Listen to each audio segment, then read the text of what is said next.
MotoGP paruh kedua dimulai dengan petualangan kecepatan tak kenal kompromi. Mari kita saksikan Marc Marquez membuat gempar di FP1 Austria dan FP2 Ceko, tanda awal bahwa dominasi musim ini mungkin belum berakhir. Di Red Bull Ring, FP1 menampilkan Marquez di puncak grafik waktu 1:29.376 mengungguli Francesco Bagnaia sekitar 0,31 detik. Ducati menguasai sesi ini, sinyal kekuatan sejak jeda musim panas. Bezzecchi ikut menyobok lewat podium ketiga, sementara Alex Marquez sempat memimpin, lalu tergeser, namun duet kakak beradik ini siap tampil garang sepanjang akhir pekan. Lalu pindah ke Brno FP2 MotoGP Ceko. Marquez langsung dominan sejak lap awal, mencetak waktu impresif jam 1:53.752, menyalip rekor sementara Quartararo. Tak berhenti di situ, ia mengejutkan lagi dengan jam 1:53.724 setelah pit stop, menandai bahwa ritme balapnya sangat tajam dan sulit dikejar rival. Jack Miller bahkan sempat menyalip. Alex Emery tampil impresif, namun pada akhirnya Marc kembali pertama dengan waktu terbaik, jam 1:53.145.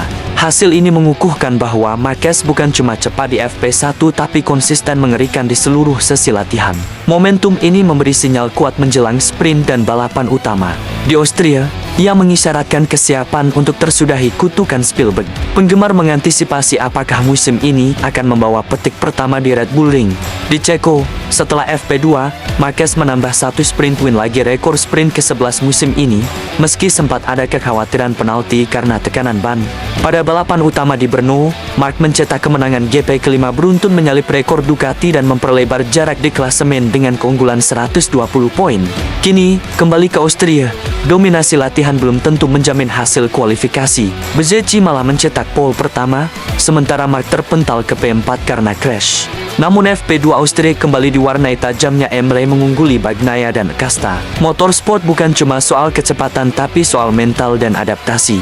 Kita menyaksikan rivalitas internal Ducati semakin memanas. Marquez siap menaklukkan trek yang selama ini menolaknya, dengan tekanan klasemen di pundak dan harapan fans di lintasan. Dalam 20 menit ini, kita sudah memahami, paruh kedua musim adalah tentang pertahanan keunggulan, pengelolaan risiko, dan memaksimalkan peluang di setiap kesempatan. Gigitan cerita bukan hanya soal kecepatan namun drama, strategi ban, crash, pole tak terduga, itu semua membentuk sejarah. Emery menulis bab ini dengan dominasi dan risiko besar. Apakah musim ini akan menjadi titik terbaik dalam karirnya? Apakah Austria menjadi tempat penebusan? Ceko menjadi panggung dominasinya? Semua bisa berubah dalam satu lap. Nah, kamu pasti penasaran gimana semua detail ini diterjemahkan dalam highlight singkat, analisis lap by lap, dan cerita visual kan? Tenang, semua itu sudah siap di channel ini. Kalau kamu suka dijelajahi balik cerita MotoGP penuh emotion dan insight kecanggihan teknik, pastikan kamu sudah menekan tombol subscribe, karena di sini cerita balap terasa hidup. Channel ini bukan sekadar informatif, tapi juga inspiratif, memberi kamu front seat untuk setiap tikungan, jatuh, dan kemenangan. Live show, Kidana, breakdown strategi, semua ada. Jadi, mari bergabung dalam komunitas penggemar MotoGP yang haus cerita bermakna. Subscribe sekarang, aktifkan notifikasi, dan dukung dengan like agar cerita-cerita balap terbaik terus hadir, menghadirkan sensasi sejati.